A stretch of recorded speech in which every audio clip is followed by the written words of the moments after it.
Todos conhecem o Mario, mas você conhece este cara?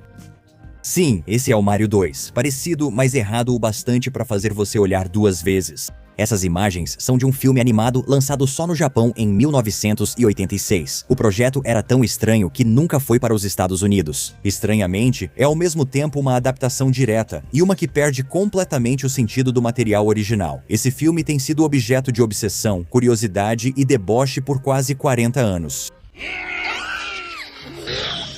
É difícil exagerar a popularidade de Mario em meados dos anos 80. Esse novo meio artístico chamado videogame estava conquistando o mundo, e Mario era o mascote não só da crescente Nintendo Corporation, mas também do próprio conceito de videogame. Em geral, raramente um personagem fictício representou tanto uma empresa quanto um meio artístico nascente. Com a popularidade em alta, era questão de tempo até tentarem uma adaptação para o cinema. O que houve com você? Está assim o dia inteiro. Princesa Peach. Parecendo uma tentativa barata, no estilo Faça Você Mesmo, de levar Mario às telonas, um filme chamado Super Mario Bros. A grande missão para resgatar a Princesa Peach estreou no fim dos anos 80. A animação era grosseira, as cores feias e o orçamento tão apertado que teriam obtido um resultado melhor distribuindo panfletos e oferecendo donuts e café para quem ajudasse. A trama acompanha Mario, um dono de mercearia, não um encanador, que está jogando videogame em uma noite de folga quando o videogame ganha vida. A Princesa Peach sai da TV e pede ajuda enquanto Koopa, Bowser, uma tartaruga gigante, a sequestra e leva de volta ao mundo do videogame. Então, fazendo o que qualquer cidadão de bem faria, Mario e seu irmão Luigi partem em uma aventura mal animada na tentativa de salvá-la. Além disso, Luigi não usa sua icônica camisa verde nesta versão. Lançado em cerca de 200 cinemas no Japão em julho de 1986, o filme depois saiu em home video, mas nunca foi distribuído internacionalmente. Na era digital, nada fica restrito a uma região por muito tempo. Em 2022, fãs concluíram um projeto de restauração em 4K e disponibilizaram o filme gratuitamente no YouTube. Sem esse trabalho da comunidade de fãs, esse filme estaria condenado a ser relegado às salas de convenções nos fundos e fitas VHS trocadas em fóruns de fãs de animação. Ele simplesmente nunca teria sido visto fora do Japão, mas, felizmente, agora todos nós podemos aproveitar o quão insano e tosco esse projeto realmente é.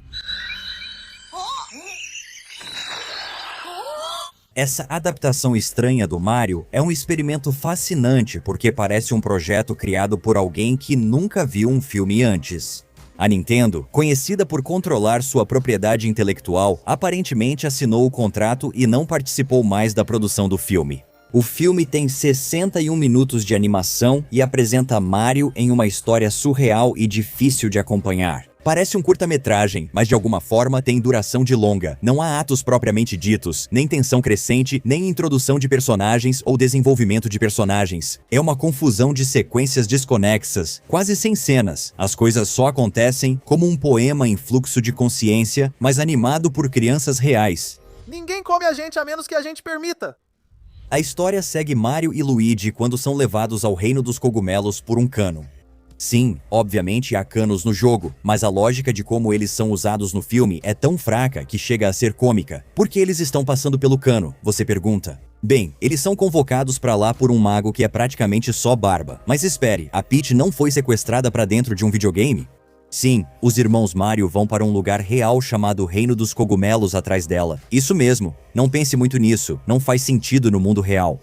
O filme se baseia em uma missão dos irmãos para reunir 3 armas místicas, cogumelo, flor e estrela, e impedir o casamento de Koopa com a Princesa Peach. Há uma profecia sobre 2 irmãos de macacão trazendo paz e prosperidade ao reino dos cogumelos? Sim, com certeza. Faz sentido? Não mesmo.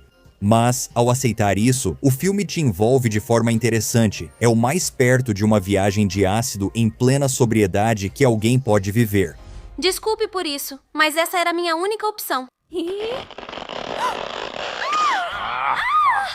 O humor e a lógica de sonho infantil do filme são meio hipnotizantes. Desde Mario se transformando em um cowboy de sombreiro até estranhas montagens caóticas, o filme é diferente de qualquer outra adaptação de Mario já feita. Na verdade, quase não é uma adaptação. É um filme que se aproxima mais de Ovo de Anjo de Mamoru Oshii do que de qualquer outra obra do Mario.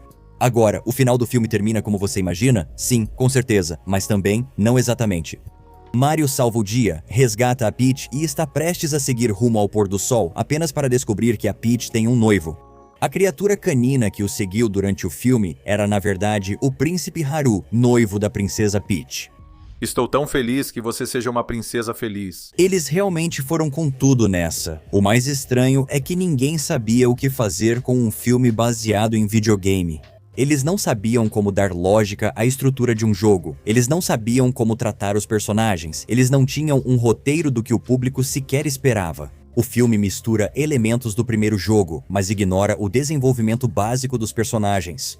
Para ser justo, o departamento de live action da Mario Adaptation Industries Ltda também não se saiu tão bem assim.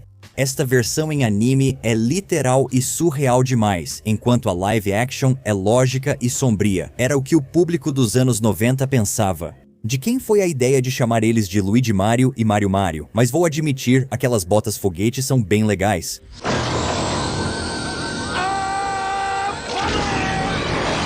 Se esse filme não fosse uma adaptação de Super Mario Bros., provavelmente teria alcançado o status de clássico cult só pelos méritos de sua estética única e excêntrica. Levaria mais 30 anos até que o filme Super Mario Bros. De 2023 fosse lançado nos cinemas e arrecadasse bem mais de $1 bilhão.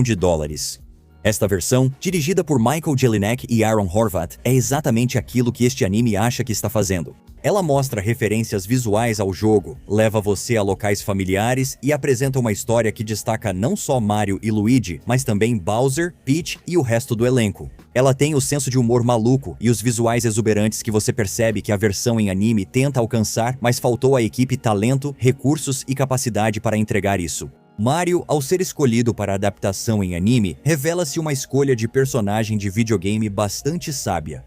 O mundo dele é grandioso e cheio de ideias visuais que renderiam sequências marcantes. Seu universo poderia virar uma franquia caso o anime fosse um sucesso. Infelizmente, não vivemos nessa linha do tempo. Vivemos em um mundo onde Mario virou um dos filmes animados mais estranhos já feitos, com equipe e animadores incansáveis que perdem a alegria dos jogos originais, mas ainda assim os recriam de forma quase servil. Hoje, vivemos em uma era de ouro das adaptações de videogames e da criação de jogos. O surreal telefone sem fio que criou as circunstâncias de Super Mario Bros. A missão de resgatar a princesa Peach soa tão antiquada aos olhos atuais que chega a ser ridícula. De certa forma, este filme parece estar sendo produzido em defesa da existência dos videogames e de seu apelo mais amplo ao público. Mas é tão desajeitado na execução que causa exatamente o efeito oposto. Isso coloca em dúvida a vitalidade artística de ambos os meios envolvidos. O que você acha? Ah, eu pareço uma palhaça. Mario, Luigi, Peach e o resto dos personagens da Nintendo exibidos de forma distorcida neste filme se tornaram nomes conhecidos em todos os lares. Mas, por este filme, não dá pra perceber. Parece o tipo de adaptação que encerra uma franquia, não uma a qual a franquia sobreviva. A realidade é que as adaptações e o sucesso dos jogos financeiramente e na crítica provavelmente se devem ao fato de este filme nunca ter saído do Japão. Existe uma verdade dura: toda franquia que permanece por tempo suficiente acaba tendo algumas esquisitices culturais ou produções de qualidade inferior associadas a ela. E esse filme é o pior desses lançamentos? Não, provavelmente não. O filme nem sequer tem essa distinção digna de nota. Sua estranheza se mistura à sua falta de ambição e banalidade. Existe uma sensação de reconhecimento e respeito que é alcançada com um fracasso total, porque essa tentativa frustrada pelo menos começou com um grande senso de ambição. O principal objetivo deste projeto era só a Grouper Productions lucrar e seguir em frente rapidamente. E isso encerra o episódio desta semana. O que acha? Essa é a adaptação mais estranha de Mario? Comente abaixo e não se esqueça de curtir e se inscrever para mais vídeos como este.